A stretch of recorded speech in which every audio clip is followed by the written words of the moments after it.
Hello friends, welcome to Rashtram institute YouTube channel. Rashtram ಫೋಕಸ್ನಲ್ಲಿ ಇವತ್ತಿನ ಪ್ರಮುಖವಾದಂತಹ ಕರೆಂಟ್ ಅಫೇರ್ಸ್ ಟಾಪಿಕ್ಸ್ಗಳನ್ನು ಡಿಸ್ಕಸ್ ಮಾಡೋಣ.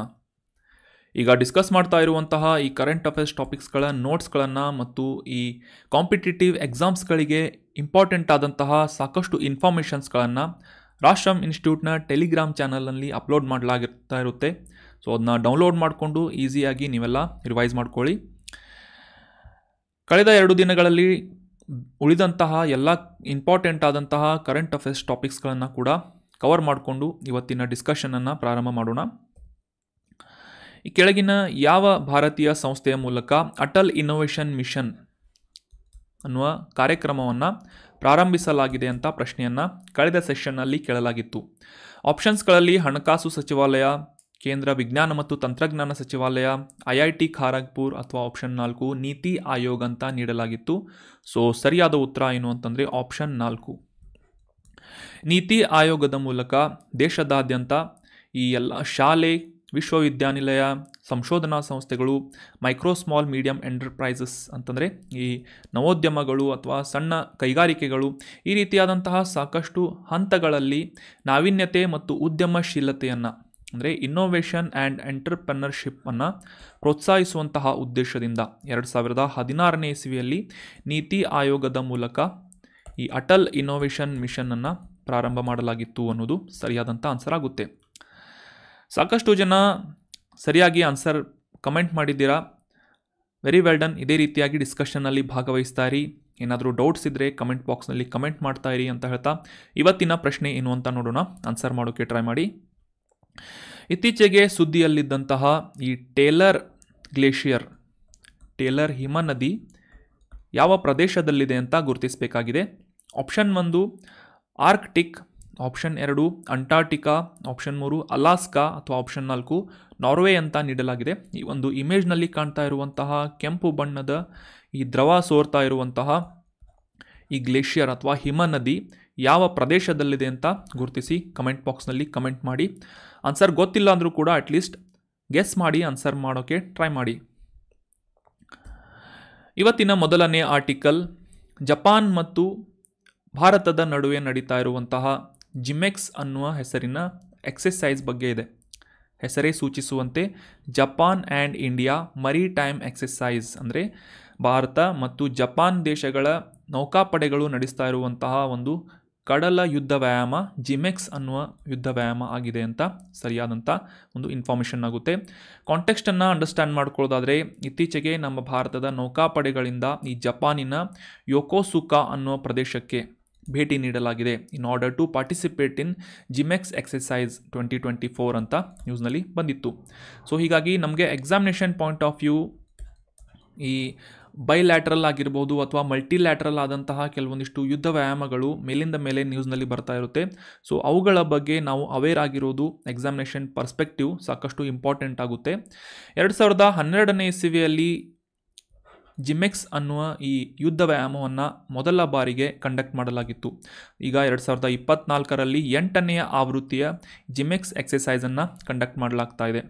ಮುಖ್ಯವಾಗಿ ಇದು ಒಂದು ಬಂದರು ಮತ್ತು ಸಮುದ್ರದ ಫೀಲ್ಡ್ಸ್ಗಳಲ್ಲಿ ನಡೆಸಲಾಗುವಂತಹ ಒಂದು ದ್ವಿಪಕ್ಷೀಯವಾದಂತಹ ಯುದ್ಧ ವ್ಯಾಯಾಮವಾಗಿದ್ದು ಜಪಾನ್ ಮತ್ತು Bharat I for India, Japan ಮತ್ತು ಭಾರತದ ಈ ಕಡಲ ಭದ್ರತಾ ಸಶಸ್ತ್ರ ಪಡೆಗಳು ಅಥವಾ ನೌಕಾಪಡೆಗಳು ಇದರಲ್ಲಿ ಭಾಗವಹಿಸ್ತಾ ಇವೆ.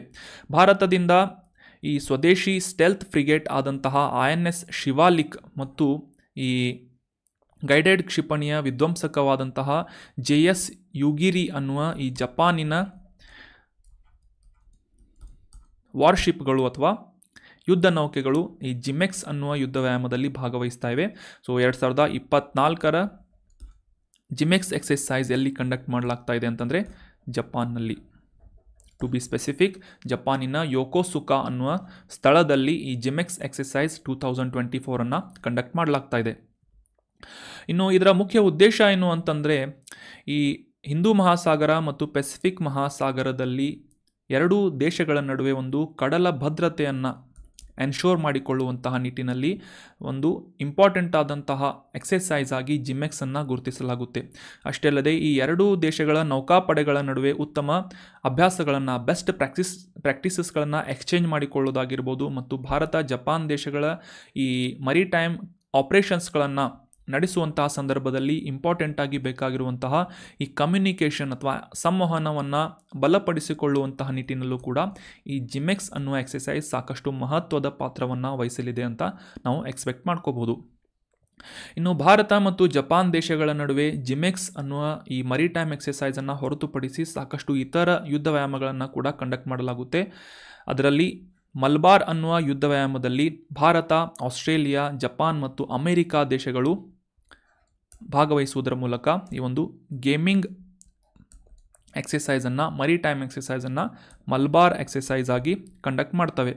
ಇನ್ನು ಈ ಭಾರತ ಮತ್ತು ಜಪಾನ್ ದೇಶಗಳ ವಾಯುಸೇನೆಗಳು ಭಾಗವಹಿಸುವಂತಹ ಶಿನ್ಯು ಮೈತ್ರಿ ಆಗಿರಬಹುದು ಮತ್ತು ಈ ಮಿಲಿಟರಿ ವ್ಯಾಯಾಮವಾದಂತಹ ಧರ್ಮಾ ಗಾರ್ಡಿಯನ್ ಅನ್ನುವ ಯುದ್ಧ ವ್ಯಾಯಾಮದಲ್ಲಿ ಭಾರತ ಮತ್ತು ಜಪಾನ್ ದೇಶಗಳು ಪರಸ್ಪರ ಭಾಗವಹಿಸುತ್ತವೆ ಅಂತ ನಾವು ಅಂಡರ್ಸ್ಟ್ಯಾಂಡ್ ಮಾಡ್ಕೋಬೇಕು.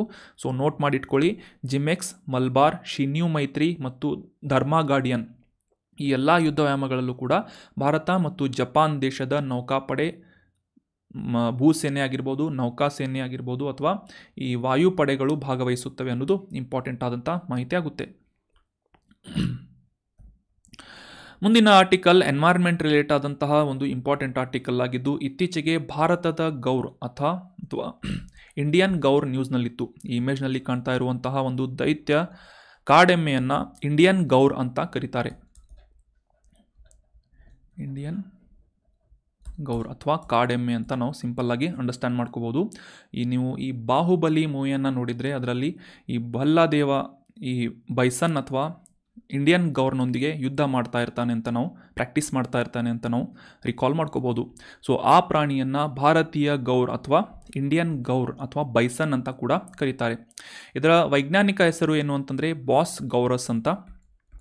ಕಾಂಟೆಕ್ಸ್ಟನ್ನು ಮೊದಲಿಗೆ ಅರ್ಥ ಮಾಡ್ಕೊಳ್ಳೋದಾದರೆ, ಭಾರತೀಯ ಗೌರ್ ಇತ್ತೀಚೆಗೆ ಈ ಆಂಧ್ರ ಪ್ರದೇಶದ ನಾಗಾರ್ಜುನ ಸಾಗರ್ ಶ್ರೀಶೈಲಂ ಹುಲಿ ಸಂರಕ್ಷಿತ ಪ್ರದೇಶದಲ್ಲಿ ಕಂಡು ಬಂದಿದೆ ಅಂತ ನ್ಯೂಸ್ನಲ್ಲಿ ಪಬ್ಲಿಷ್ ಆಗಿತ್ತು. ಸಾಮಾನ್ಯವಾಗಿ ಈ ವೆಸ್ಟರ್ನ್ ಘಾಟ್ಸ್ ಆಗಿರ್ಬೋದು, ಈ ಮಧ್ಯ ಭಾರತ ಆಗಿರ್ಬೋದು ಅಥವಾ ಈಶಾನ್ಯ ಭಾರತದಲ್ಲಿ ಕಂಡುಬರುವಂತಹ ಈ ಭಾರತೀಯ ಗೌರ್ ಇತ್ತೀಚೆಗೆ ಈ ಭಾರತದ ಈಸ್ಟರ್ನ್ ಘಾಟ್ಸ್ನಲ್ಲಿ ಅಂದರೆ ಈ ಪೂರ್ವ ಘಟ್ಟಗಳಲ್ಲಿ ಲೊಕೇಟ್ ಆಗಿರುವಂತಹ ನಾಗಾರ್ಜುನ ಸಾಗರ್ ಶ್ರೀಶೈಲಂ ಹುಲಿ ಸಂರಕ್ಷಿತ ಪ್ರದೇಶದಲ್ಲಿ ಕಂಡು ಬಂದಿದ್ದು ಅಪರೂಪದ ಒಂದು ಮಾಹಿತಿಯಾಗಿದೆ ಅಂತ ನ್ಯೂಸ್ನಲ್ಲಿ ಪಬ್ಲಿಷ್ ಆಗಿತ್ತು.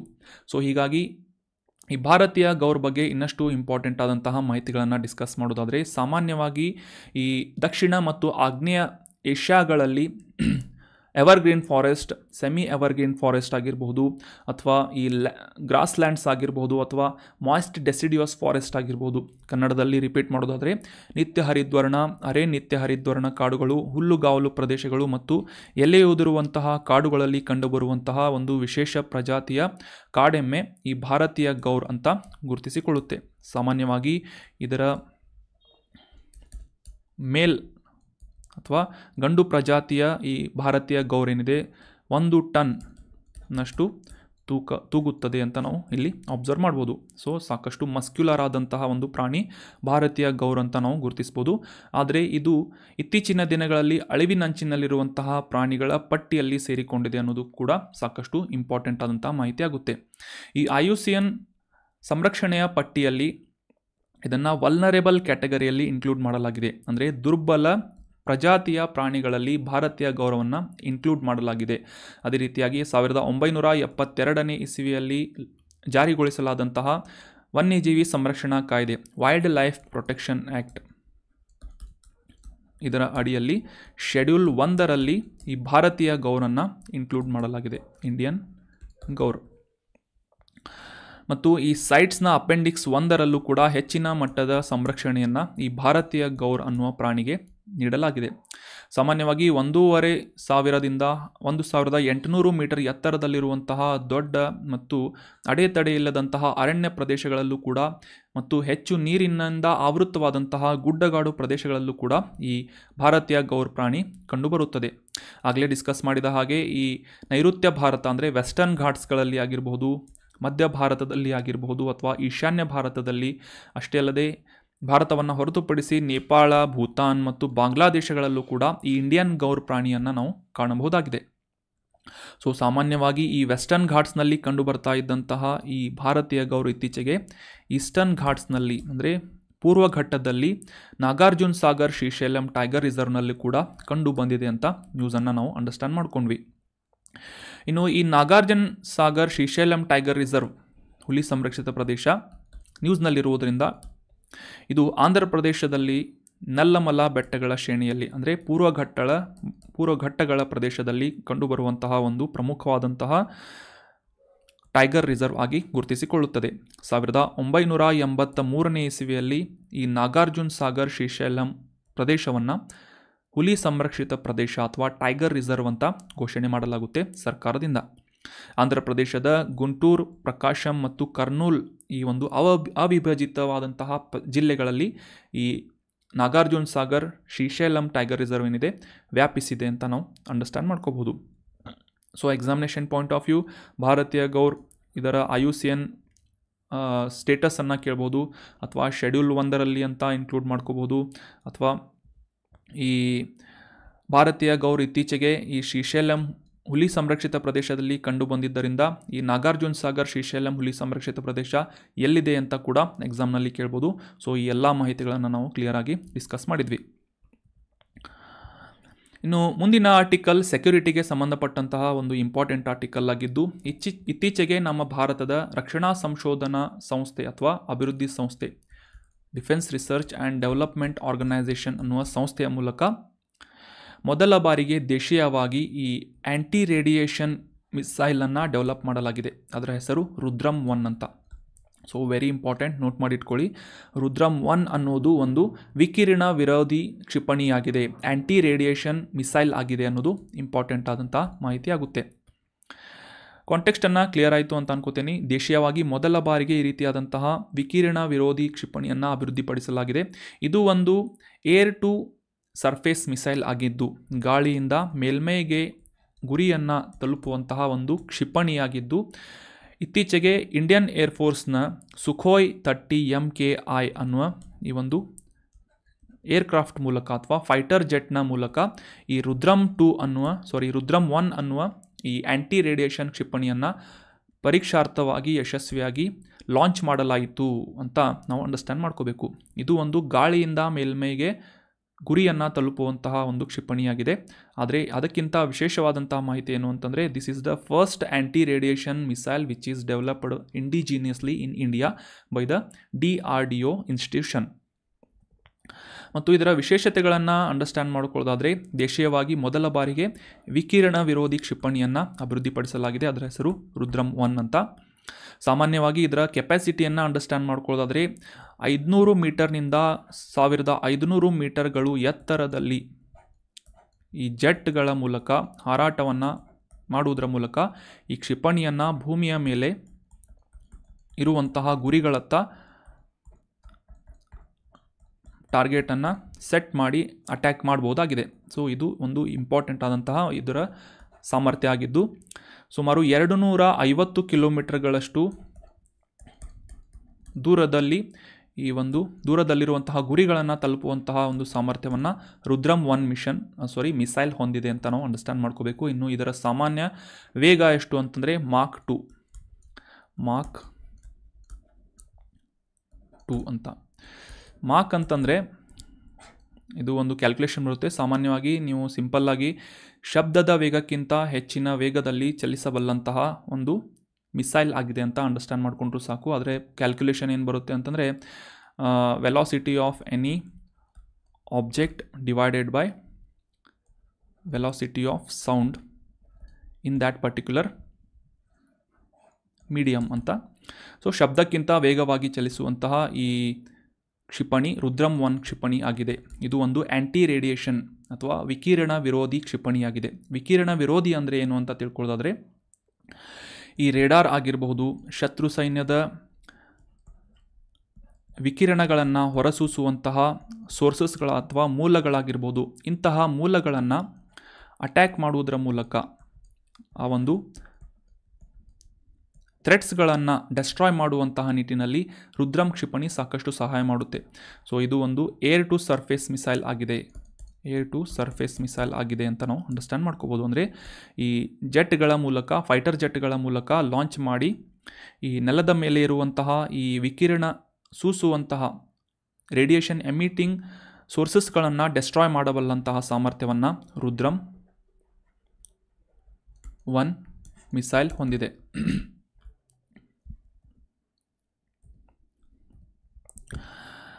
ಮುಂದಿನ ಆರ್ಟಿಕಲ್ ಕೂಡ ಎನ್ವೈರ್ಮೆಂಟ್ ರಿಲೇಟ್ ಆದಂತಹ ಒಂದು ಇಂಪಾರ್ಟೆಂಟ್ ಆರ್ಟಿಕಲ್ ಆಗಿದ್ದು, ಇತ್ತೀಚೆಗೆ ಈ ಬಿನ್ಸಾರ್ ವನ್ಯಜೀವಿ ಅಭಯಾರಣ್ಯದಲ್ಲಿ ವೈಲ್ಡ್ ಫೈರ್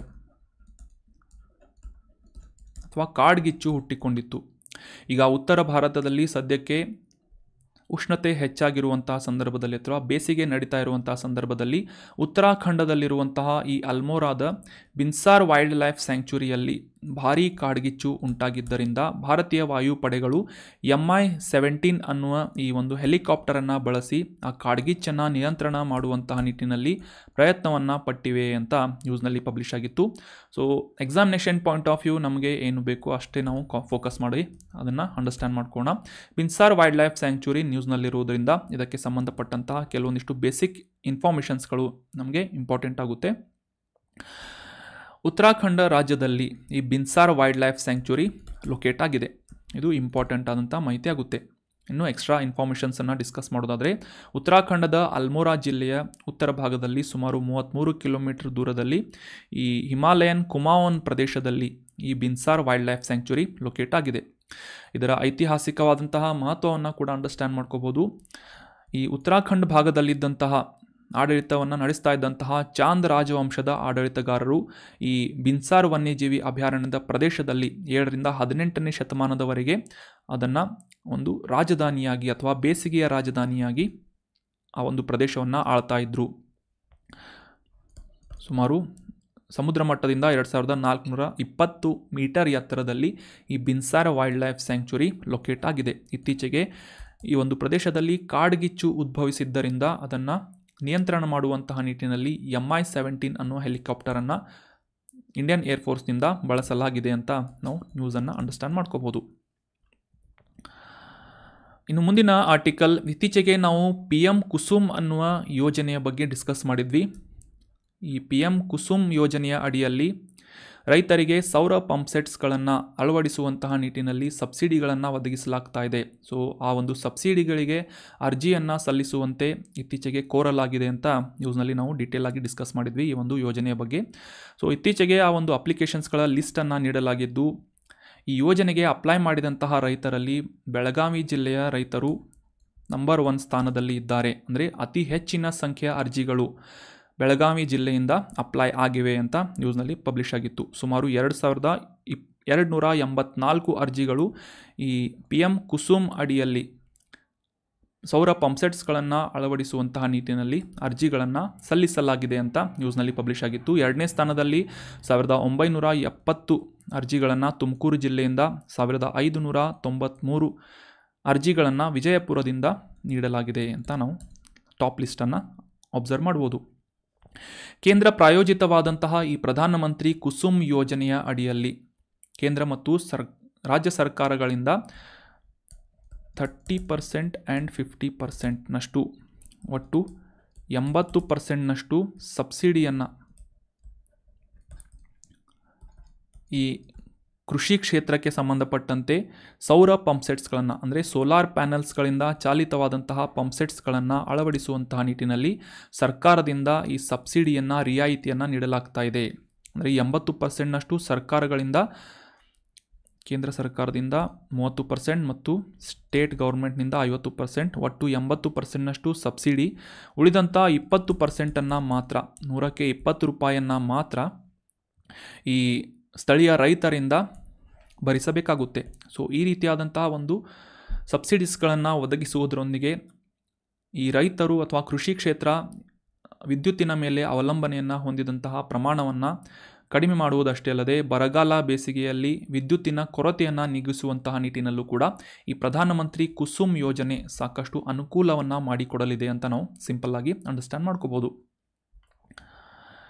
ಇನ್ನು ಪ್ರತಿ ಶುಕ್ರವಾರವನ್ನು ಇತ್ತೀಚಿನ ದಿನಗಳಲ್ಲಿ ಈ ಡೆಂಗ್ಯೂ ಕೇಸಸ್ಗಳು ಹೆಚ್ಚಾಗ್ತಾ ಇರುವುದರಿಂದ ಸರ್ಕಾರದಿಂದ, ಮುಖ್ಯವಾಗಿ ಸರ್ಕಾರದ ಆರೋಗ್ಯ ಮತ್ತು ಕುಟುಂಬ ಕಲ್ಯಾಣ ಸಚಿವಾಲಯದಿಂದ ಅಥವಾ ಇಲಾಖೆಯಿಂದ ಒಂದು ವಾರಕ್ಕೆ ಒಂದು ದಿನ ಪ್ರತಿ ಶುಕ್ರವಾರದಂದು ಈ ಡೆಂಗ್ಯೂವನ್ನು ಕಂಟ್ರೋಲ್ ಮಾಡುವಂತಹ ನಿಟ್ಟಿನಲ್ಲಿ ಈ ಈಡಿಸ್ ಈಜಿಪ್ತಿ ಆಗಿರ್ಬೋದು, ಈಡಿಸ್ ಅಲ್ಬೋಪಿಕ್ಟಸ್ ಆಗಿರ್ಬೋದು, ಈ ರೀತಿಯಾದಂತಹ ಸೊಳ್ಳೆಗಳನ್ನು ನಿಯಂತ್ರಣ ಮಾಡುವಂತಹ ನಿಟ್ಟಿನಲ್ಲಿ ಅವುಗಳ ಲಾರ್ವಾ ನಿರ್ಮೂಲನಾ ದಿನವನ್ನಾಗಿ ಘೋಷಣೆ ಮಾಡಲಾಗಿದೆ. ಸೊ ಇದರ ಅಡಿಯಲ್ಲಿ ಯಾವುದೇ ರೀತಿಯಾಗಿ ನಮ್ಮ ಸುತ್ತಮುತ್ತಲೂ ನೀರು ಶೇಖರಣೆ ಆಗ್ತಾ ಇರುವಂತಹ ಸ್ಥಳಗಳು, ಅಂದರೆ ಸಿಮೆಂಟ್ ತೊಟ್ಟಿ ಆಗಿರ್ಬೋದು, ಡ್ರಮ್ಗಳಾಗಿರ್ಬೋದು, ಬ್ಯಾರೆಲ್ಗಳಾಗಿರ್ಬೋದು, ಬಕೆಟ್ಗಳಾಗಿರ್ಬೋದು, ಅವುಗಳ ಮುಚ್ಚಳವನ್ನು ಮುಚ್ಚುವುದಾಗಿರ್ಬೋದು, ಮತ್ತು ಈ ಸಾಲಿಡ್ ವೇಸ್ಟ್ ಅಥವಾ ಘನ ತ್ಯಾಜ್ಯಗಳನ್ನು ನಾವು ವಿಸರ್ಜನೆ ಮಾಡಿದಂಥ ಸಂದರ್ಭದಲ್ಲಿ ಅವುಗಳ ಮೇಲೆ ನೀರು ನಿಲ್ಲದಂತೆ ಕ್ರಮ ವಹಿಸುವುದಾಗಿರ್ಬೋದು, ಮತ್ತು ಆ ತ್ಯಾಜ್ಯವನ್ನು ಇಮಿಡಿಯೇಟಾಗಿ ಡಿಸ್ಪೋಸ್ ಮಾಡುವುದಾಗಿರ್ಬೋದು, ಈ ರೀತಿಯಾದಂತಹ ಕ್ರಮಗಳನ್ನು ಕೈಗೊಳ್ಳುವುದರ ಮೂಲಕ ಈ ಡೆಂಗ್ಯೂ ಜ್ವರವನ್ನು ಹರಡುವಂತಹ ಸೊಳ್ಳೆಗಳನ್ನು ನಿಯಂತ್ರಣ ಮಾಡ್ಬೋದು ಅಂತ ಒಂದು ಅವೇರ್ನೆಸ್ಸನ್ನು ಸ್ಪ್ರೆಡ್ ಮಾಡಲಾಗ್ತಾ ಇದೆ. ಸಾಮಾನ್ಯವಾಗಿ ಈ ಡೆಂಗ್ಯೂ ಜ್ವರ ಬಂದಂತಹ ವ್ಯಕ್ತಿ ಈ ಇದ್ದಕ್ಕಿದ್ದಂತೆ ತೀವ್ರವಾದಂತಹ ಜ್ವರವನ್ನು ಅನುಭವಿಸುವುದಾಗಿರ್ಬೋದು, ವಿಪರೀತ ತಲೆನೋವನ್ನು ಅನುಭವಿಸುವುದು, ಕಣ್ಣುಗಳ ಹಿಂಭಾಗದಲ್ಲಿ ನೋವು, ಮಾಂಸಖಂಡ ಮತ್ತು ಕೀಲುಗಳಲ್ಲಿ ನೋವು ಆಗಿರ್ಬೋದು, ವಸಡು ಮತ್ತು ಮೂಗಿನಲ್ಲಿ ರಕ್ತಸ್ರಾವ ಆಗಿರ್ಬೋದು, ಈ ರೀತಿಯಾದಂತಹ ಲಕ್ಷಣಗಳನ್ನು ತೋರಿಸ್ತಾನೆ. ಸೊ ಈ ರೀತಿಯಾದಂಥ ಲಕ್ಷಣಗಳು ಕಂಡು ಬಂದರೆ ಇಮಿಡಿಯೇಟ್ ಆಗಿ ಡಾಕ್ಟರ್ಗಳನ್ನು ಅಪ್ರೋಚ್ ಮಾಡಿ ಅಂತ ಈ ರೀತಿಯಾಗಿ ಒಂದು ಓವರಾಲ್ ಹೆಲ್ತ್ ಕ್ಯಾಂಪೇನನ್ನು ನಡೆಸಲಾಗ್ತಾ ಇದೆ. ಪ್ರತಿ ಶುಕ್ರವಾರ ಈ ಡೆಂಗ್ಯೂ ನಿಯಂತ್ರಣ ಮಾಡುವಂತಹ ನಿಟ್ಟಿನಲ್ಲಿ ಒಂದು ದಿನವನ್ನು ಘೋಷಣೆ ಮಾಡಲಾಗಿದೆ ಆರೋಗ್ಯ ಮತ್ತು ಕುಟುಂಬ ಕಲ್ಯಾಣ ಇಲಾಖೆಯಿಂದ ಅಂತ ನಾವು ನ್ಯೂಸ್ನಿಂದ ಅಂಡರ್ಸ್ಟ್ಯಾಂಡ್ ಮಾಡ್ಕೋಬಹುದು. So that was all about today's articles friends. ಈಗ ಡಿಸ್ಕಸ್ ಮಾಡಲಾದಂತಹ ಆರ್ಟಿಕಲ್ಸ್ಗಳಿಗೆ ಕೆಲವೊಂದಿಷ್ಟು ಇಂಪಾರ್ಟೆಂಟ್ ಆದಂತಹ ರೆಲೆವೆಂಟ್ ಪ್ರಶ್ನೆಗಳು ಏನು ಅಂತ ಈ ರ್ಯಾಪಿಡ್ ರಿವಿಷನ್ ಸೆಷನ್ನಲ್ಲಿ ಡಿಸ್ಕಸ್ ಮಾಡೋಣ. ಮೊದಲನೇ ರಿವಿಷನ್ ಪ್ರಶ್ನೆ, IUCN ಕೆಂಪು ಪಟ್ಟಿಯ ಪ್ರಕಾರ ಭಾರತೀಯ ಕಾಡೆಮ್ಮೆ ಅಥವಾ ಇಂಡಿಯನ್ ಗೌರ್ ಅನ್ನುವ ಈ ಒಂದು ಪ್ರಾಣಿಯನ್ನು ಯಾವ ಒಂದು ಸಂರಕ್ಷಣಾ ಸ್ಟೇಟಸ್ಗೆ ಇನ್ಕ್ಲೂಡ್ ಮಾಡಲಾಗಿದೆ ಅಂತ ಪ್ರಶ್ನೆ ಇದೆ. ಆಪ್ಷನ್ 1 ಅಪಾಯದಲ್ಲಿದೆ ಅಥವಾ ಎಂಡೇಂಜರ್ಡ್, ಆಪ್ಷನ್ 2 ವಲ್ನರೇಬಲ್ ಅಥವಾ ದುರ್ಬಲ, ಆಪ್ಷನ್ 3 ತೀವ್ರವಾಗಿ ಅಪಾಯದಲ್ಲಿದೆ ಅಥವಾ ಕ್ರಿಟಿಕಲ್ಲಿ ಎಂಡೇಂಜರ್ಡ್, ಅಥವಾ ಆಪ್ಷನ್ 4 ಹತ್ತಿರ ಬೆದರಿಕೆ ಅಥವಾ ಈ ನಿಯರ್ ಥ್ರೆಟನ್ಡ್ ಅಂತ ಇದೆ. ಸೊ ಸರಿಯಾದ ಉತ್ತರ ಏನು ಅಂತಂದರೆ ಆಪ್ಷನ್ 2. ವಲ್ನರೇಬಲ್ ಕ್ಯಾಟಗರಿಯಲ್ಲಿ ಈ ಭಾರತೀಯ ಕಾಡೆಮ್ಮೆಗಳನ್ನು ಇರಿಸಿ ಇವುಗಳ ಸಂರಕ್ಷಣೆಗೆ ಕ್ರಮಗಳನ್ನು ಕೈಗೊಳ್ಳಲಾಗ್ತಾ ಇದೆ ಅಂತ ನಾವು ಅಂಡರ್ಸ್ಟ್ಯಾಂಡ್ ಮಾಡ್ಕೋಬೋದು.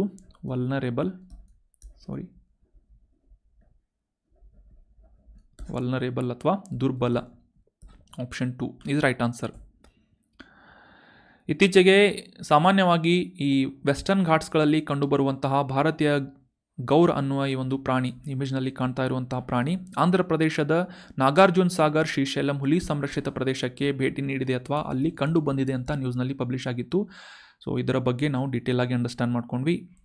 ಈ ಭಾರತೀಯ ಗೌರನ್ನು ಸಂರಕ್ಷಿಸುವಂತಹ ಉದ್ದೇಶದಿಂದ IUCN international union for conservation of nature and natural resources ಅನ್ನುವ ಈ ಒಂದು NGOನ ಕೆಂಪು ಪಟ್ಟಿಯಲ್ಲಿ ರೆಡ್ ಲಿಸ್ಟ್ನಲ್ಲಿ ವಲ್ನರೇಬಲ್ ಅಥವಾ ದುರ್ಬಲ ಅನ್ನುವ ಕ್ಯಾಟಗರಿಯಲ್ಲಿ ಇನ್ಕ್ಲೂಡ್ ಮಾಡಲಾಗಿದೆ. ವನ್ಯಜೀವಿ ಸಂರಕ್ಷಣಾ ಕಾಯ್ದೆಯ 1972ರ ಈ ಒಂದು ರಕ್ಷಣಾ ಸ್ಥಿತಿಯನ್ನು ಶೆಡ್ಯೂಲ್ 1ರಲ್ಲೂ ಕೂಡ ಈ ಭಾರತೀಯ ಗೌರನ್ನು ಇರಿಸಲಾಗಿದ್ದು, ಸೈಟ್ಸ್ನ ಅಪೆಂಡಿಕ್ಸ್ 1ರಲ್ಲಿ ಹೆಚ್ಚಿನ ಮಟ್ಟದ ಒಂದು ಸಂರಕ್ಷಣೆಯನ್ನು ಇದಕ್ಕೆ ನೀಡಲಾಗಿದೆ. ಅದೇ ರೀತಿಯಾಗಿ ಈ ಭಾರತೀಯ ಗೌರ್ ಇತ್ತೀಚೆಗೆ ಕಂಡುಬಂದಂತಹ ನಾಗಾರ್ಜುನ ಸಾಗರ್ ಶ್ರೀಶೈಲಂ ಟೈಗರ್ ರಿಸರ್ವ್ ಇದು ಎಲ್ಲಿದೆ ಅಂತಂದರೆ ಆಂಧ್ರ ಪ್ರದೇಶದಲ್ಲಿ ಲೊಕೇಟ್ ಆಗಿದೆ. ಮುಂದಿನ ರಿವಿಷನ್ ಪ್ರಶ್ನೆ, ರುದ್ರಂ 1 ಅನ್ನುವ ಈ ಒಂದು ಮಿಸೈಲ್ನ ಪ್ರಾಥಮಿಕ ಸಾಮರ್ಥ್ಯ, ಮುಖ್ಯವಾದಂತಹ ವಿಶೇಷತೆ ಏನು ಅಂತ ಪ್ರಶ್ನೆ ಇದೆ. ಆಪ್ಷನ್ 1 ಇದು ಗಾಳಿಯಿಂದ ಗಾಳಿಗೆ ಹಾರಬಲ್ಲಂತಹ ಒಂದು ಕ್ಷಿಪಣಿಯಾಗಿದೆ, ಯುದ್ಧ ಕ್ಷಿಪಣಿಯಾಗಿದೆ ಅಂತ ಮೊನ್ನೆ ಸ್ಟೇಟ್ಮೆಂಟ್ ಇದೆ, ಅಥವಾ ಮಿಸೈಲ್ ಆಗಿದೆ ಅಂತ ಇದೆ. ಆಪ್ಷನ್ 2 ಮೇಲ್ಮೈಯಿಂದ ಗಾಳಿಯ ರಕ್ಷಣೆ ಅಥವಾ ಸರ್ಫೇಸ್ ಟು ಏರ್ ಮಿಸೈಲ್ ಆಗಿದೆ ಅಂತ ಇದೆ, ಮಿಸೈಲ್. ಆಪ್ಷನ್ 3 ಇದು ಒಂದು ಹಡಗು ವಿರೋಧಿ ಯುದ್ಧ ಮಿಸೈಲ್ ಆಗಿದೆ ಅಂತ ಇದೆ.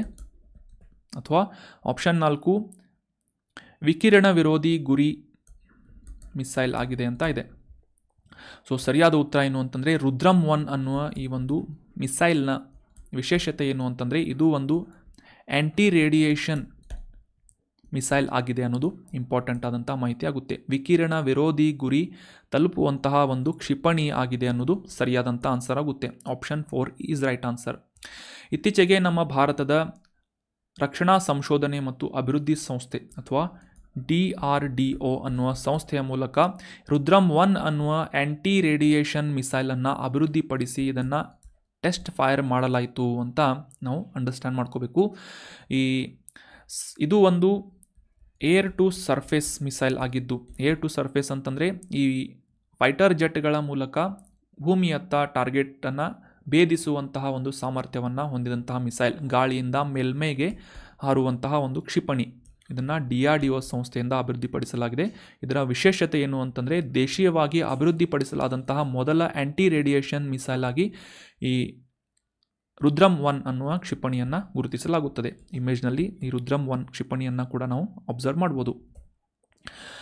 ಮುಂದಿನ ರಿವಿಷನ್ ಪ್ರಶ್ನೆ, ಜಿಮೆಕ್ಸ್ 2024 ಈ ಕೆಳಗಿನ ಯಾವ 2 ದೇಶಗಳ ನಡುವೆ ನಡೆಸಲಾದಂತಹ ದ್ವಿಪಕ್ಷೀಯ ಕಡಲ ವ್ಯಾಯಾಮವಾಗಿದೆ ಅಂತ ಪ್ರಶ್ನೆ ಇದೆ. ಆಪ್ಷನ್ 1 ಭಾರತ ಮತ್ತು ಜಪಾನ್, ಆಪ್ಷನ್ 2 ಭಾರತ ಮತ್ತು ಮಲೇಷ್ಯಾ, ಆಪ್ಷನ್ 3 ಜಪಾನ್ ಮತ್ತು ಆಸ್ಟ್ರೇಲಿಯಾ, ಆಪ್ಷನ್ 4 ಜಪಾನ್ ಮತ್ತು ದಕ್ಷಿಣ ಕೊರಿಯಾ ಅಂತ ನೀಡಲಾಗಿದೆ. ಸೊ ಸರಿಯಾದ ಉತ್ತರ ಏನು ಅಂತಂದರೆ ಆಪ್ಷನ್ 1. ಹೆಸರಿನಲ್ಲೇ ಸೂಚಿಸುವ ಹಾಗೆ Japan and India maritime exercise ಅಂತ ಇದರ ಫುಲ್ ಫಾರ್ಮ್ ಆಗುತ್ತೆ. ಭಾರತ ಮತ್ತು ಜಪಾನ್ ದೇಶಗಳ ನಡುವೆ ನಡೆಸಲಾಗುವಂತಹ ಒಂದು ದ್ವಿಪಕ್ಷೀಯವಾದಂತಹ ಕಡಲ ವ್ಯಾಯಾಮವಾಗಿದೆ. Option 1 is right answer, ಜಿಮೆಕ್ಸ್.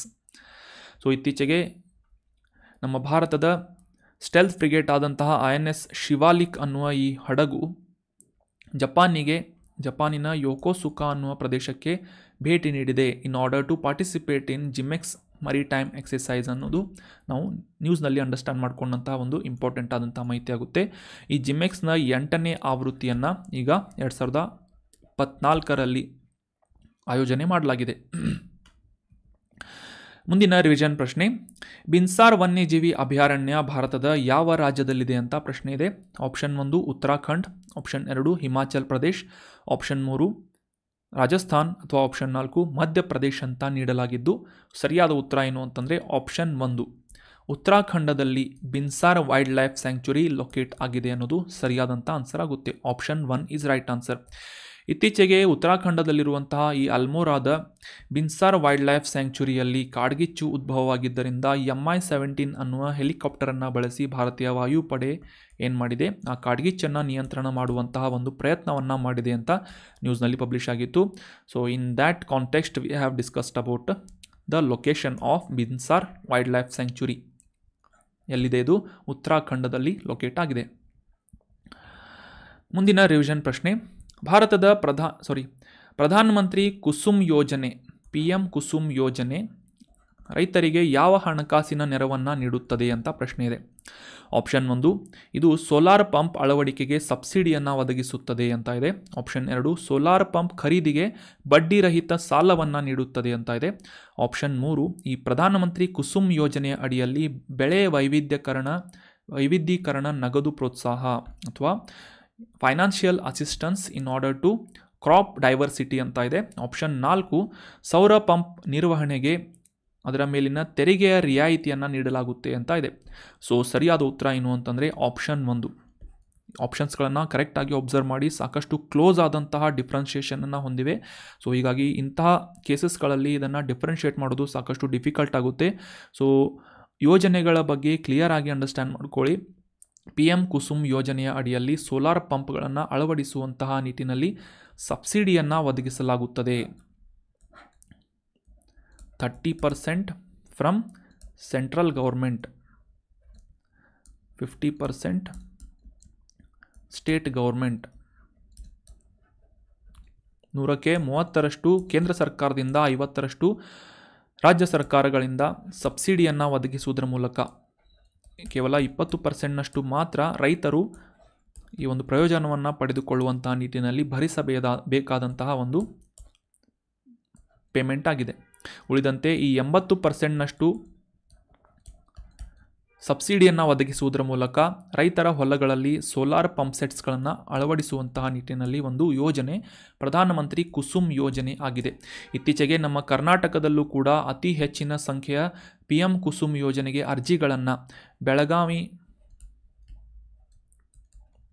ಜಿಲ್ಲೆಯ ರೈತರಿಂದ ಅಪ್ಲೈ ಮಾಡಲಾಗಿದೆ. 2,000ಕ್ಕೂ ಹೆಚ್ಚು ಅಂದರೆ 2,284 ಅರ್ಜಿಗಳನ್ನು ಬೆಳಗಾವಿ ಜಿಲ್ಲೆಯಿಂದ PM ಕುಸುಮ್ ಯೋಜನೆಗೆ ಅಪ್ಲೈ ಮಾಡಲಾಗಿದೆ.